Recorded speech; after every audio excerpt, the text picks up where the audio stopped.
হঠাৎ করে ঝড় বৃষ্টি শুরু হয়েছে। আমরা দুজনেই বাজার থেকে ফিরছিলাম। ছাতা ছিল একটাই। ছেলে বলল, মা তুমি ছাতা ধরো, আমি ভিজে যাই। আমি বললাম, পাগল, দুজনে মিলে একটা ছাতায় থাকি। ছাতার নিচে দুজনে খুব কাছাকাছি দাঁড়াতে হলো। পথে হাঁটতে হাঁটতে সে আমার কাঁধে হাত রাখল সাপোর্টের জন্য। বলল, মা পিছলে যেও না। হঠাৎ একটা জোর হাওয়ায় ছাতা উল্টে গেল। দুজনেই ভিজে গেলাম মুহূর্তেই। কাছেই একটা দোকানের চালার নিচে আশ্রয় নিলাম। ভিজে গিয়ে আমার শাড়ি শরীরে লেগে গেছে। ছেলে তার শার্ট খুলে আমার কাঁধে দিতে চাইল। আমি বললাম, না, তুমি ঠান্ডা লাগবে। সে বলল, মা তোমার জন্য আমি সব সহ্য করতে পারি। তারপর আমার দিকে তাকিয়ে বলল, তুমি জানো না, এই বৃষ্টিতে ভিজে তুমি আরও সুন্দর লাগছ। আমি লজ্জায় মাথা নিচু করলাম। সে আমার চিবুক তুলে দিয়ে বলল, মা এই বৃষ্টির মতোই আমার ভালোবাসা তোমার জন্য। তুমি আমার স্ত্রী হও। আমরা এই বৃষ্টিতেই নতুন জীবন শুরু করি। বৃষ্টির শব্দে আমার হৃদস্পন্দন হারিয়ে গেল। এই গল্পটি সম্পূর্ণ শুনলে আপনাদের পানি অটোমেটিক বের হয়ে যাবে, সো যত দ্রুত সম্ভব হাতের কাছে টিস্যু নিয়ে বসে পড়ো। বিছানার চাদর যেন নষ্ট না হয় সেটা সম্পূর্ণ খেয়াল রাখার অনুরোধ জানিয়ে গল্পটি এখন শুরু করব। তার আগে সর্বশেষ অনুরোধ, দয়া করে এমন পানি বের করার গল্প নিয়মিত শুনতে আমাদের চ্যানেলটি সকলেই সাবস্ক্রাইব করুন। ধন্যবাদ। হ্যালো বন্ধুরা, আমার নাম রিমা খান। আমার বয়স ৪৪ বছর। আমার স্বামীর নাম তানভীর খান, বয়স ৪৭ বছর। আমাদের ২ সন্তান, রিয়াদ আর তানিয়া। রিয়াদ ২১ বছর বয়সী, বিশ্ববিদ্যালয়ে পড়ে। তানিয়া ১৪ বছর বয়সী, স্কুলে যায়। আজকের ঘটনা শুরু হয়েছিল একদম সাধারণভাবে। আমি আর রিয়াদ বাজারে গিয়েছিলাম কিছু জরুরি জিনিস কিনতে। রিয়াদ বলল, মা আজকাল আকাশটা খুব অন্ধকার লাগছে। আমি বললাম, হ্যাঁ বেটা, মনে হচ্ছে বৃষ্টি আসবে। কিন্তু আমরা দুজনেই জানতাম না যে এই বৃষ্টি আমাদের জীবনে কত বড় পরিবর্তন নিয়ে আসবে। বাজার থেকে ফেরার পথে হঠাৎ করেই আকাশ কালো হয়ে গেল। বজ্রধ্বনি শুরু হল। আমি বললাম, রিয়াদ তাড়াতাড়ি বাড়ি যেতে হবে। কিন্তু তার আগেই শুরু হয়ে গেল প্রচণ্ড বৃষ্টি। আমাদের একটাই ছাতা ছিল। রিয়াদ বলল, মা তুমি ছাতা ধরো, আমি ভিজে যাই। কোনো সমস্যা নেই। কিন্তু আমি কি করে আমার ছেলেকে ভিজতে দিতে পারি? আমি বললাম, পাগল, দুজনে মিলে একটা ছাতায় থাকি। ছাতা খুবই ছোট ছিল। দুজনে দাঁড়াতে গেলে খুবই কাছাকাছি থাকতে হচ্ছিল। হাঁটতে হাঁটতে রিয়াদ আমার কাঁধে হাত রেখে বলল, মা সাবধানে হাঁটো। পথ পিচ্ছিল হয়ে গেছে। তার স্পর্শে আমি অদ্ভুত এক অনুভূতি পেলাম। এতদিন পর আমার মনে হলো কেউ আমাকে সত্যিকার অর্থে যত্ন করছে। হঠাৎ করে একটা প্রচণ্ড হাওয়া এসে আমাদের ছাতাটা উল্টে দিল। মুহূর্তেই আমরা দুজনেই মাথা থেকে পা পর্যন্ত ভিজে গেলাম। রিয়াদ চিৎকার করে বলল, মা ওই দেখো একটা দোকানের চালা আছে, চলো দৌড়ে যাই। আমরা দৌড়ে গিয়ে একটা পুরানো চায়ের দোকানের চালার নিচে আশ্রয় নিলাম। দোকানটা বন্ধ ছিল, কিন্তু চালাটা যথেষ্ট বড় ছিল আমাদের দুজনের জন্য। আমার শাড়ি সম্পূর্ণ ভিজে শরীরে লেগে গিয়েছিল। আমি খুবই অস্বস্তি বোধ করছিলাম। রিয়াদ তার শার্ট খুলে আমার দিকে এগিয়ে দিতে চাইল। মা এটা নিয়ে নাও, তুমি ঠান্ডা লেগে অসুস্থ হয়ে পড়বে। আমি বললাম, না বেটা, তাহলে তোমার ঠান্ডা লাগবে। কিন্তু সে জোর করে আমার কাঁধে শার্টটা রাখতে চাইল। মা তোমার জন্য আমি যে কোনো কষ্ট সহ্য করতে পারি বলে রিয়াদ আমার দিকে এমনভাবে তাকালো যে আমার বুকে অদ্ভুত একটা কম্পন হল। তুমি জানো না, এই বৃষ্টিতে ভিজে তুমি আরও সুন্দর লাগছ। আমি লজ্জায় মাথা নিচু করলাম। এত বছর বিয়ের পর আমার স্বামী আমাকে কখনো এমন করে বলেনি যে আমি সুন্দর লাগছি। রিয়াদ আমার চিবুক তুলে দিয়ে বলল, মা এই বৃষ্টির মতোই আমার ভালোবাসা তোমার জন্য। এই কথা শুনে আমার মাথা ঘুরে গেল। তুমি আমার স্ত্রী হও। আমরা এই বৃষ্টিতেই নতুন জীবন শুরু করি। বৃষ্টির আওয়াজে আমার হৃদস্পন্দন যেন হারিয়ে গেল। কিন্তু হঠাৎ করেই আমার মাথায় বুদ্ধি এলো। আমি রিয়াদের চোখের দিকে ভালো করে তাকালাম। তার চোখে একটা অদ্ভুত ঝিলিক দেখলাম। রিয়াদ তুমি কি বলছ? আমি তো তোমার মা। আমি বিস্মিত হয়ে বললাম। রিয়াদ হেসে বলল, মা আমি তোমাকে ভয় দেখানোর চেষ্টা করছিলাম। দেখছি তুমি কতটা বিশ্বাস কর। কিন্তু তার হাসিটা কেমন যেন অস্বাভাবিক ছিল। আমি আরও মনোযোগ দিয়ে তার মুখের দিকে তাকালাম। হঠাৎ করে বুঝতে পারলাম এ আমার রিয়াদ নয়। এর গায়ের রং একটু আলাদা, কণ্ঠস্বরও কিছুটা ভিন্ন। এর চোখের রং আমার রিয়াদের চেয়ে একটু ভিন্ন। তুমি কে? আমি ভয়ে ভয়ে জিজ্ঞেস করলাম। সে হেসে বলল, আমি তোমার রিয়াদি। কি হয়েছে মা, চিনতে পারছ না? কিন্তু আমার বুকে তখন প্রচণ্ড ধুকপুক শুরু হয়ে গেছে। আমি তাড়াতাড়ি আমার ব্যাগ থেকে মোবাইল বের করলাম। রিয়াদকে কল করলাম। ফোন রিং হচ্ছে। একসময় রিসিভ হলো। হ্যালো মা, কী অবস্থা? তুমি কোথায়?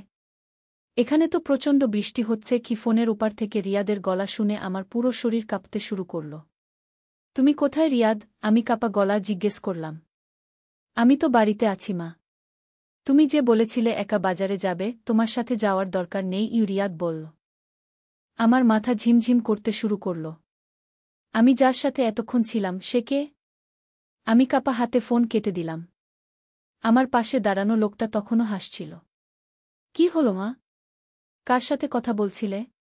তুমি কে? তুমি আমার রিয়াদ নও, আমি চিৎকার করে বললাম।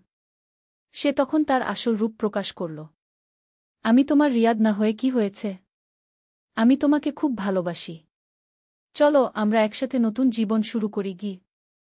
আমি বুঝলাম এ একজন মানসিক রোগী অথবা কোনো বিপজ্জনক লোক। আমি ভয়ে পেছনের দিকে সরে যেতে শুরু করলাম।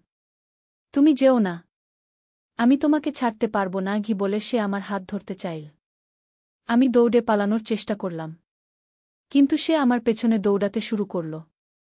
বৃষ্টির মধ্যে আমি যতটা দ্রুত পারলাম দৌড়ালাম। রাস্তায় কিছু লোকজন দেখতে পেয়ে আমি তাদের কাছে সাহায্য চাইলাম।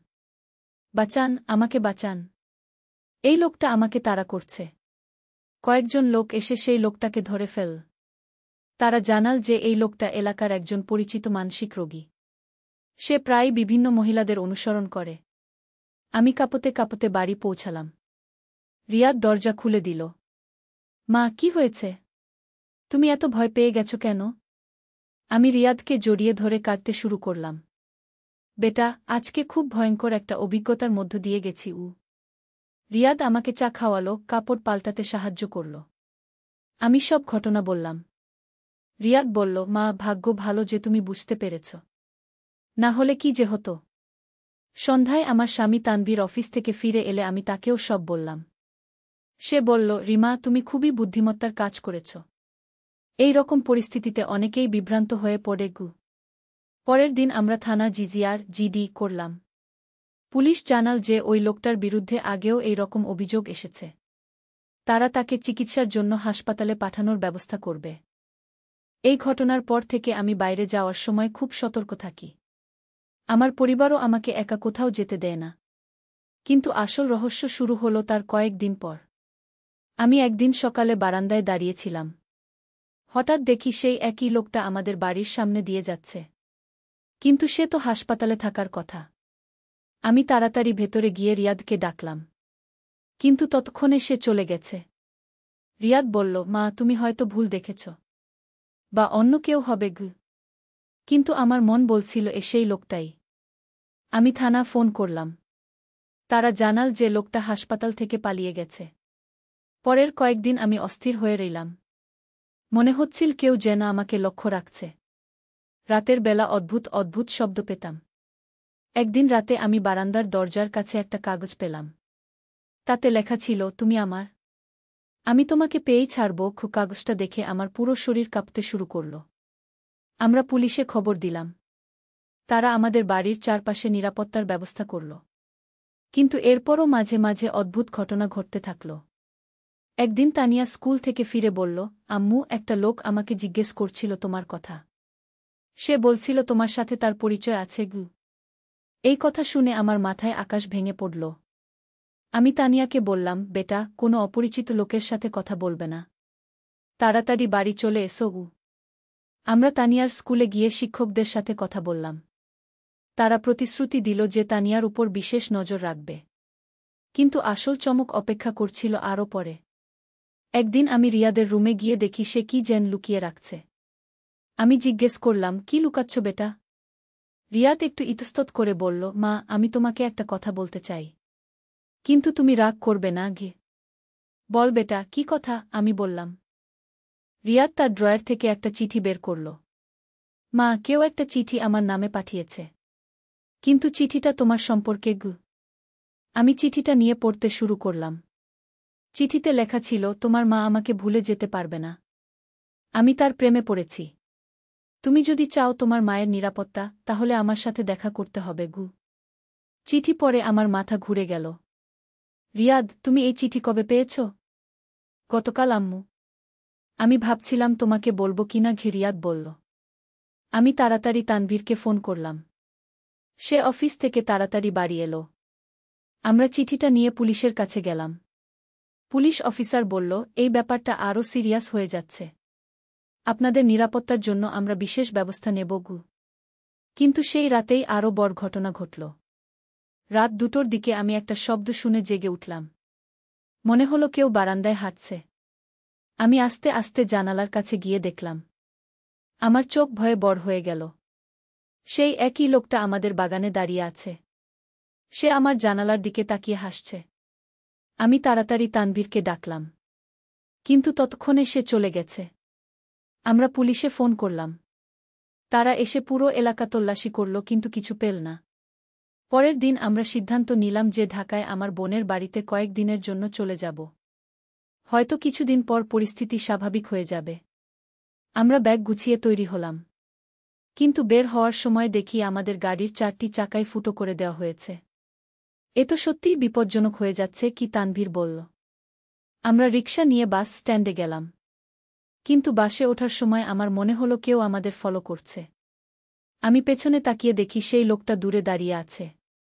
তানভীর, দেখো ওই লোকটাকে। সে আমাদের পেছনে আসছে।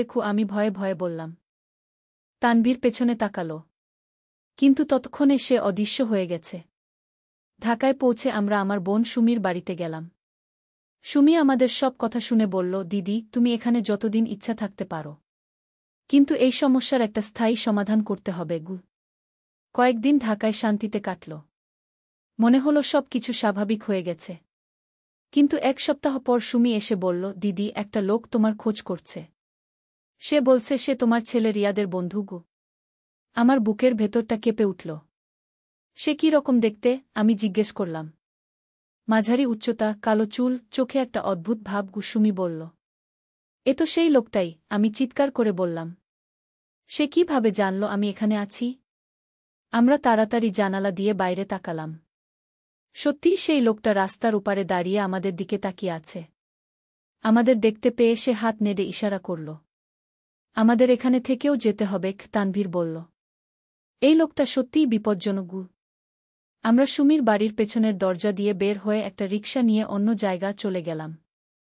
কিন্তু যেখানেই যাই না কেন, মনে হচ্ছিল কেউ আমাদের ছায়ার মতো অনুসরণ করছে। আমরা একটা হোটেলে উঠলাম।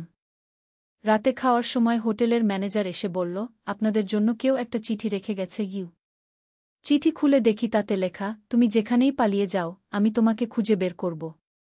তুমি আমার প্রেমের জাল থেকে বের হতে পারবে না।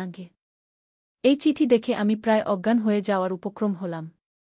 কি করব এখন? এই লোকটা কিভাবে আমাদের খুঁজে পাচ্ছে? আমি কাঁদতে কাঁদতে বললাম। তানভীর বলল, আমার মনে হচ্ছে এর পেছনে আরও কিছু আছে।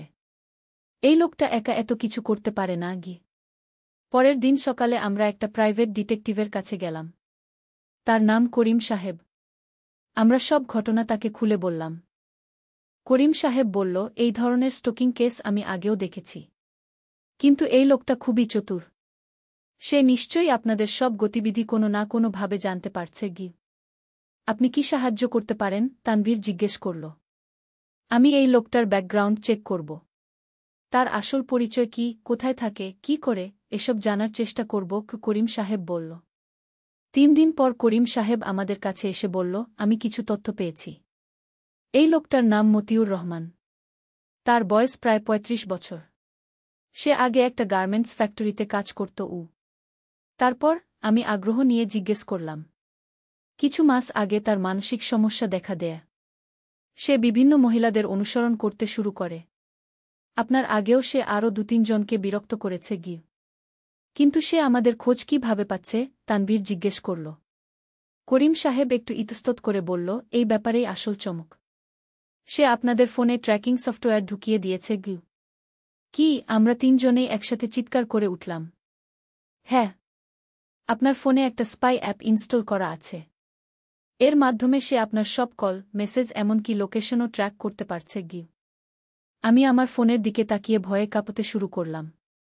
এই সফটওয়্যার কিভাবে আমার ফোনে ঢুকল? মনে আছে সেদিন যখন আপনি তার সাথে বৃষ্টিতে ভিজেছিলেন? তখন হয়তো কোনো এক সময় আপনার ফোন তার হাতে গিয়েছিল। বা আপনি যখন ভেবেছিলেন এ আপনার ছেলে, তখন ফোন ব্যবহার করতে দিয়েছিলেন গু। আমার মনে পড়ল, সত্যিই সেদিন এক সময় আমি ভেবেছিলাম এ আমার রিয়াদ। তখন সে আমার ফোন নিয়ে কিছু একটা করছিল। এখন কি করব? আমি জিজ্ঞেস করলাম। প্রথমে আপনার ফোন রিসেট করতে হবে। তারপর নতুন সিম নিতে হবে। আর সবচেয়ে ভালো হয় যদি আপনারা কিছুদিনের জন্য একদম আলাদা একটা জায়গা চলে যান। করিম সাহেব পরামর্শ দিল। আমরা তার পরামর্শ মতো সব কিছু করলাম। আমার ভাইয়ের বন্ধুর চট্টগ্রামে একটা বাড়ি ছিল। আমরা সেখানে চলে গেলাম। প্রায় 1 মাস শান্তিতে কাটল। মনে হলো সমস্যার সমাধান হয়ে গেছে। কিন্তু একদিন সকালে আমি বাজারে গিয়েছিলাম। ফেরার পথে হঠাৎ দেখি একটা রিকশা আমার পেছন পেছন আসছে। আমি দ্রুত হাঁটতে শুরু করলাম। কিন্তু রিকশাটাও আমার গতির সাথে তাল মিলিয়ে চলতে থাকল। আমি একটা গলিতে ঢুকে পড়লাম। রিকশা থেকে নেমে একজন লোক আমার দিকে এগিয়ে আসতে শুরু করল। আমি ভালো করে তাকিয়ে দেখি, এ সেই মতিউর নয়। এ একদম আলাদা একজন। আপনি কি চান? আমি ভয়ে ভয়ে জিজ্ঞেস করলাম। আমি মতিউর ভাইয়ের পক্ষ থেকে এসেছি। সে আপনার সাথে দেখা করতে চায় কি? লোকটা বলল। আমি তার সাথে কোনো দেখা করব না। আমি পুলিশে খবর দেব। আমি বললাম। পুলিশ আপনাকে সাহায্য করতে পারবে না। আমার ভাই আপনাকে নিয়ে পাগল হয়ে গেছে। আপনি যদি তার সাথে একবার কথা বলেন, হয়তো সে ছেড়ে দেবে গু। আমি দৌড়ে পালানোর চেষ্টা করলাম। কিন্তু লোকটা আমার হাত ধরে ফেল। চিৎকার করবেন না। আমি আপনার কোনো ক্ষতি করব না গি। কিন্তু আমি চিৎকার করতে শুরু করলাম। চিৎকার শুনে আশেপাশের কিছু লোক এসে গেল। লোকটা আমার হাত ছেড়ে দিয়ে পালিয়ে গেল। আমি কাঁপতে কাঁপতে বাড়ি ফিরে এলাম। তানভীরকে সব বললাম। এবার তো মনে হচ্ছে একটা গ্যাং আমার পেছনে লেগেছে। তানভীর বলল। আমরা আবার করিম সাহেবের সাথে যোগাযোগ করলাম। তিনি জানালেন যে মতিউরের আরও কিছু বন্ধু আছে যারা তার সাথে মিলে বিভিন্ন অপকর্ম করে। এই সমস্যার একমাত্র সমাধান হচ্ছে মতিউরকে পুলিশের হাতে তুলে দেওয়া। করিম সাহেব বলল। কিন্তু সে তো লুকিয়ে আছে। পুলিশ তাকে পাচ্ছে না। তানভীর বলল। আমার একটা পরিকল্পনা আছে। কিন্তু এর জন্য আপনাদের সহযোগিতা লাগবে। করিম সাহেব বলল। আমরা তার পরিকল্পনা শুনলাম। তিনি বলল যে আমাকে টোপ হিসেবে ব্যবহার করতে হবে। আমি একটা নির্দিষ্ট জায়গায় যাব, আর পুলিশ লুকিয়ে থাকবে। মতিউর যখন আসবে তখন তারা তাকে ধরে ফেলবে। আমি খুবই ভয় পেয়ে গেলাম। আমি এই ঝুঁকি নিতে পারব না গি। আপা, এটাই একমাত্র উপায়। না হলে এই সমস্যা কখনো সমাধান হবে না। করিম সাহেব বলল। অনেক ভেবেচিন্তে আমরা রাজি হলাম। পরিকল্পনা অনুযায়ী আমি রমনা পার্কে যাব। পুলিশ আশেপাশে লুকিয়ে থাকবে। নির্দিষ্ট দিনে আমি রমনা পার্কে গেলাম। আমার হৃদয় প্রচণ্ড জোরে ধুকপুক করছিল। প্রায় 1 ঘন্টা অপেক্ষা করার পর দেখলাম মতিউর আসছে। সে আমার কাছে এসে বলল, দেখেছ, তুমি আমার কাছ থেকে পালাতে পারো না। তুমি আমারই হয়ে থাকবে গি। তুমি আমাকে ছাড়ো। আমি তোমার সাথে কোথাও যাব না গি। আমি বললাম। তুমি যাবে। আমি তোমাকে ভালোবাসি। তুমি আমাকে ভুলে যেতে পারবে না গি। সে আমার হাত ধরার চেষ্টা করল। ঠিক তখনই পুলিশ এসে তাকে ঘিরে ফেল। হাত তুলো। তুমি গ্রেফতার গু। মতিউর পালানোর চেষ্টা করল কিন্তু পুলিশ তাকে ধরে ফেল। তাকে গ্রেফতার করার সময় সে চিৎকার করে বলতে থাকল, তুমি আমাকে ভুলতে পারবে না। আমি ছাড়া পেয়ে আবার আসব। পুলিশ তাকে নিয়ে চলে গেল। আমি স্বস্তির নিঃশ্বাস ফেললাম। মনে হলো অবশেষে এই দুঃস্বপ্নের শেষ হল। কিন্তু পুলিশ অফিসার আমাদের জানালো যে মতিউরের বিরুদ্ধে আরও কিছু গুরুতর অভিযোগ আছে। সে আরও অনেক মেয়েদের হয়রানি করেছে। এমনকি একজনকে অপহরণ করার চেষ্টাও করেছিল। আপনি খুবই ভাগ্যবান যে সময়মতো সাবধান হয়ে গিয়েছিলেন, পুলিশ অফিসার বলল। মতিউরের বিচার হল। তাকে 5 বছরের জেল হল। আদালতে সে বলেছিল যে সে মানসিক রোগী, তার চিকিৎসা দরকার। কিন্তু ডাক্তার পরীক্ষা করে বলল যে তার মানসিক কোনো সমস্যা নেই। সে শুধু একজন অপরাধী। এই ঘটনার পর আমাদের পারিবারিক জীবন আবার স্বাভাবিক হয়ে গেল। আমরা আমাদের নিজের বাড়িতে ফিরে এলাম। রিয়াদ আর তানিয়া স্কুল কলেজে যেতে শুরু করল। কিন্তু এই অভিজ্ঞতা আমাকে অনেক কিছু শিখিয়ে দিয়েছে। আমি বুঝেছি যে আমাদের চারপাশে কত ধরনের বিপদ থাকতে পারে। আমরা যাদের চিনি বলে মনে করি তারাও হয়তো অপরিচিত। সেই বৃষ্টির দিনে যদি আমি আরেকটু সাবধান হতাম, যদি প্রথম থেকেই বুঝতে পারতাম যে এ আমার রিয়াদ নয়, তাহলে হয়তো এত সমস্যায় পড়তে হতো না। আজকাল আমি মেয়েদের সবসময় বলি, বাইরে গেলে খুব সাবধান থাকতে। কোনো অপরিচিত ব্যক্তির সাথে একা কোথাও যেতে নেই। মোবাইল ফোন কোনো অপরিচিত ব্যক্তির হাতে দিতে নেই। এই ঘটনার আরেকটা ভালো দিকও আছে। আমাদের পরিবারের বন্ধন আরও মজবুত হয়েছে। তানভীর আগের চেয়ে আমার প্রতি আরও যত্নশীল হয়েছে। রিয়াদ আর তানিয়াও আমাকে একা কোথাও যেতে দেয় না। আর সবচেয়ে বড় কথা, আমি বুঝেছি যে জীবনে সব সময় আশা রাখতে হয়। যত বড় বিপদেই পড়ি না কেন, সাহস হারালে চলবে না। সঠিক সময়ে সঠিক সিদ্ধান্ত নিতে পারলে যে কোনো সমস্যার সমাধান হতে পারে। আজ প্রায় 2 বছর হয়ে গেছে সেই ঘটনার। মাঝে মাঝে স্বপ্নে সেই ভয়ঙ্কর দিনগুলো দেখি। কিন্তু এখন আর ভয় লাগে না। কারণ আমি জানি আমার পরিবার আমার পাশে আছে। এই গল্পটা আমি আজকে আপনাদের বলছি এই জন্য যে আপনারা যেন সাবধান থাকেন। বিশেষ করে মহিলারা।